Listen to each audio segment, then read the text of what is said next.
दोस्तों नमस्कार और आप देख रहे हैं न्यूज़ बकेट में आपका स्वागत है। हमारे साथ हैं कांग्रेस प्रवक्ता संजीव सिंह और हम बात करेंगे कि जिस तरीके से भारतीय जनता पार्टी यानी योगी आदित्यनाथ ने पूरे प्रदेश में प्रभारियों का विस्तार कर दिया है और इस तरीके से जो विस्तार किए हैं उपचुनाव को देखते हुए या जो लोकसभा चुनाव के जो परिणाम आए हैं उसको देखते हुए तमाम सवाल हैं। थोड़ा सा हम बात करेंगे संजीव जी, जिस तरीके से बहुत सारे उलटफेर भारतीय जनता पार्टी ने किया है, आने वाले समय में उसका क्या परिणाम होगा?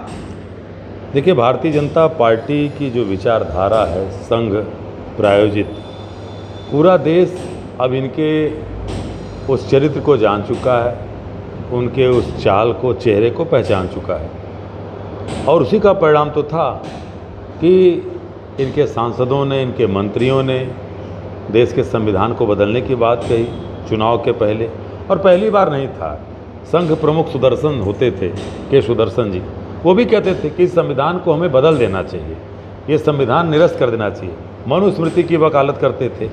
मोहन भागवत जी भी कहते थे। अब मान लीजिए कि भाषा बदली हुई है, तो कहने का मतलब कि संविधान पे खतरा बना हुआ था, लोकतंत्र पे खतरे इनकी सत्ता से बना हुआ था, और ये जो एक भाईचारे का कह लीजिए एक हार्मनी जो है वो आपने देखा लगातार मॉब लिंचिंग से लेकर के कि मॉब लिंचिंग के बढ़ते हुए दंश को देखिए कि हरियाणा में ही एक आर्यन मिश्रा जैसा नौजवान, कहूँगा 18 साल का एक किशोर उम्र का लड़का मारा गया। तो वो कहावत है ना कि नफ़रत गोली जो होती, नफ़रत की जो गोली होती है वो धर्म और जाति नहीं देखती। तो पूरी तरह से जो हत्या वहाँ पे हुई फर्जी गोरक्षकों के द्वारा, भाजपा क्यों चुप है? उत्तर प्रदेश में जिस तरह से जाति और धर्म को देख करके ठोक देंगे, मिट्टी में मिला देंगे, अगले चौराहे पे शमशान मिल जाएगा, बच्चियों को कोई छेड़खानी करेगा, परेशान करेगा। तो हमने तो देखा कि प्रधानमंत्री के संसदीय क्षेत्र में BHU IT की बेटी के साथ गैंगरेप हुआ, कहीं मिट्टी में नहीं मिला उन गैंग आरोपियों का घर, कहीं उनको क्या कहते हैं कि ठोकने का काम भी नहीं हुआ, कहीं भी उनको मिट्टी में मिलाने का भी काम नहीं हुआ। मैं कुलदीप जी इसका प्रशंसक नहीं हूँ, क्योंकि this is not rule of law. कानून का छात्र हूँ तो रूल ऑफ लॉ ये नहीं कहता। रूल ऑफ लॉ ये कहता है कि हमारी जो प्रोसीडिंग है थ्रू द कोर्ट, तो वो होना चाहिए। और अगर कहीं इसमें हमारी कोर्ट में चीज़ें देर हो रही हैं, दुरुस्त नहीं है, तो उसका काम है राज्य का करना। और जिस तरह से उत्तर प्रदेश में स्वयं मुख्यमंत्री की जो भाषा रही, सदन में बताइए बोलते हैं, मुख्यमंत्री आवास के बगल घटना होती है और 17 आरोपी उसमें बनाए गए, जबकि उसमें सदन में नाम लिया कि साहब एक यादव, एक मुसलमान है। अब पता चला जिस यादव का नाम लिए वो था ही नहीं, और उसमें तो सिंह साहब भी थे, तिवारी जी भी थे, मौर्य जी भी थे, गुप्ता जी भी थे, साहू भी थे। तो ये जिस तरह की राजनीति मुख्यमंत्री कर रहे हैं, मुखिया हैं, मुखिया के लिए जिस तरह से घर के मालिक के लिए भाई का बेटा हो, अपना बेटा हो, सब बराबर होता है, तो मुखिया के लिए आपको किसने वोट दिया नहीं दिया, उत्तर प्रदेश की सारी जनता के लिए आप एक भाषा बोलिए। यही होता है जो है आपके राजनीतिक धर्म का पालन होता है। लेकिन मुख्यमंत्री की भाषा और फर्जी इनकाउंटर्स हुए। बताइए, पिछले साल पुलिस का ही, यूपी पुलिस का ही वो क्या कहते हैं प्रेस रिलीज मैं पढ़ रहा था कहीं, तो पता चला साहब कि मात्र 7 सालों में 3000 से ज़्यादा काउंटर केवल मेरठ में हो रहा है। तो मेरठ तो शांत हो जाना चाहिए, लेकिन आज भी वहाँ पे अपराध उसी तरह से बढ़ा। और NCRB के आंकड़े खुद गवाही देते।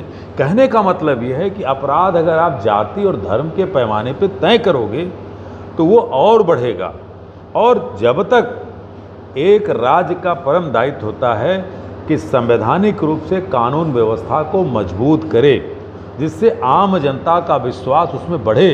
सुप्रीम कोर्ट ने भी देखिए कहा, बुलडोजर नीति को सीधे धुतकारा है, ये गलत है। भाई कोई एक आरोपी हो जाए, मैं मानता हूँ चलिए आरोपी है, कोर्ट तय करेगी ना सज़ा, लेकिन उसके पहले ही आप सज़ा तय कर दे रहे हो। उसके घर में मान लीजिए और भी जो लोग आश्रित हैं, या वो किसी का बेटा है, पिता है, तो सारे लोग वो आरोपी हो गए, उनके सर पे छत कौन देगा? तो ये जिस तरह की चीज़ें हुई हैं साथ ही साथ किसानों को लेकर के। नहीं, बात तो ये है कि प्रभारी को लेकर जिस तरीके से लगातार बदलाव हुआ है, मैं उसी पे आ रहा था, मैं उसी पे आ रहा था। जब आपने कहा कि भाजपा बहुत बदलाव कर रही है, तो हमने शुरू में कहा कि वो हत्थे से उखड़ चुकी है। हत्थे से उखड़ इसलिए चुकी है कुलदीप जी कि भारतीय जनता पार्टी का और आरएसएस का मिला जुला जो चाल चरित्र चेहरा था, सब कुछ सामने आ गया। बेटियों के मामले में कुलदीप सिंह सेंगर से शुरू करूं और ब्रजभूषण शरण सिंह तक के पीछे खड़ी रही भाजपा, हिम्मत नहीं हुई। तो आज ये लोग जिस तरह की भाषा बोल रहे हैं, तो उत्तर प्रदेश में अगर मैं नौजवानों की बात करूं, ARO तक के जो आप देखिए परीक्षा लीक हुए, साथ ही साथ मुंसब मजिस्ट्रेट की परीक्षा का पेपर किस तरह से बदला गया, 37 कापियाँ बदली गई, उच्च न्यायालय इलाहाबाद ने पकड़ा।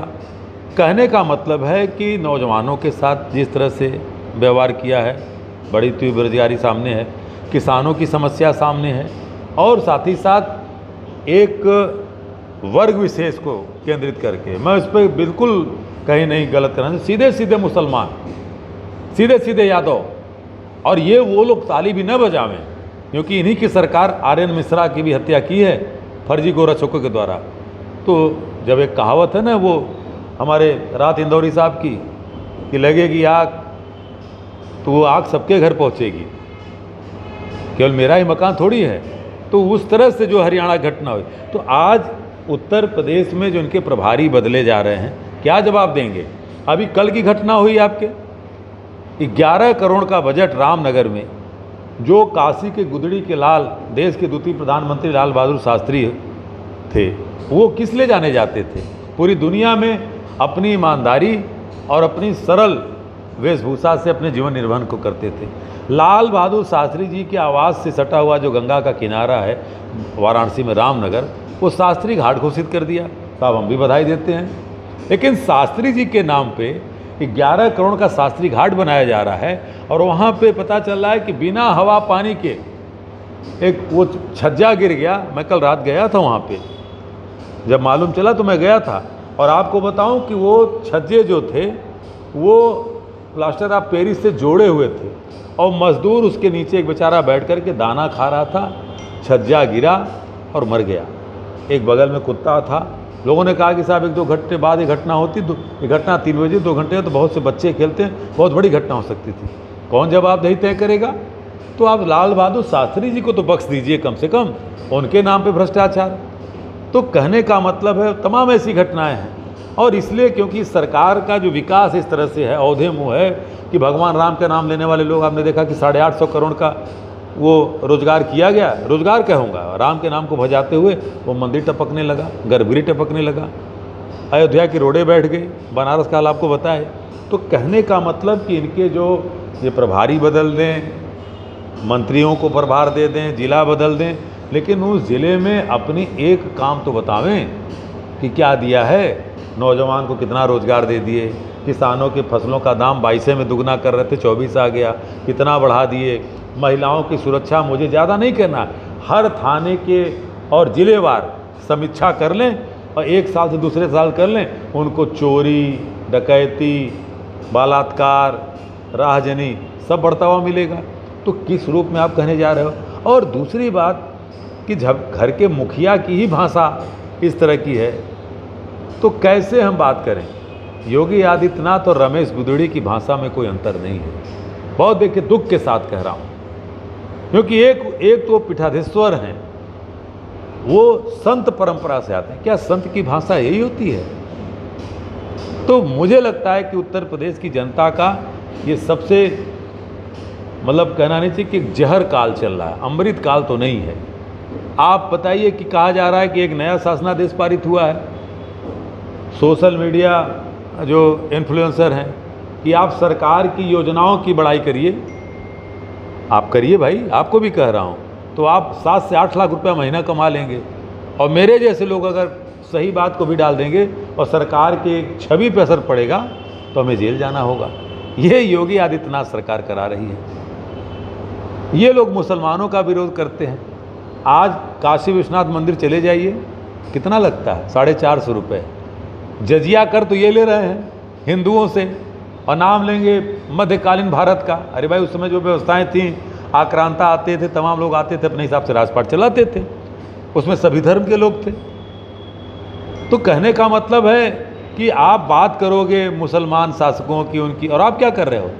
आप विश्वनाथ मंदिर में दर्शन करने के नाम पे जजिया कर ले रहे हो, और तमाम ऐसे मंदिर हैं। तो कहने का मतलब धर्म के नाम पे धन उगाही करने का काम भारतीय जनता पार्टी ने अयोध्या से लेकर बनारस तक किया और प्रयागराज तक कर रही है। रोजगार के नाम पे रोजगार कहीं नहीं मिला, किसानों के नाम पे। तो ये जितने भी फेरबदल कर लें अपने प्रभारी और मंत्री, होने वाला नहीं है। क्योंकि उत्तर प्रदेश की जनता, चुनाव आयोग अगर निष्पक्ष होता, अगर वो नरेंद्र मोदी जी के और भारतीय जनता पार्टी के एक अनुसांगिक संगठन की तरह कार्य न करता, तो मैं दावे के साथ कह रहा हूं कि उत्तर प्रदेश में भारतीय जनता पार्टी बमुश्किल से दहाई में होती। बिल्कुल। तो आप कांग्रेस प्रवक्ता संजीव जी को सुन रहे थे, बहुत सारी बातें बताए हैं। आने वाले समय में क्या कुछ होता है नया, देखना दिलचस्प होगा। तो हमारे साथ बने रहिए न्यूज़ बकेट के साथ। हमें दीजिए इजाजत, नमस्कार। पेश है न्यूज बकेट हिंदी मासिक पत्रिका। पढ़ें इस महीने की पूरी खबर विस्तार से हमारे न्यूज बकेट की मैगजीन में। हमारी ई मैगजीन को मुफ्त में पढ़ने के लिए अभी लॉगिन करें www.newsbucket.in पर। इसके अलावा रोज की ताज़ा खबरों के लिए हमारे YouTube चैनल को तुरंत सब्सक्राइब करें।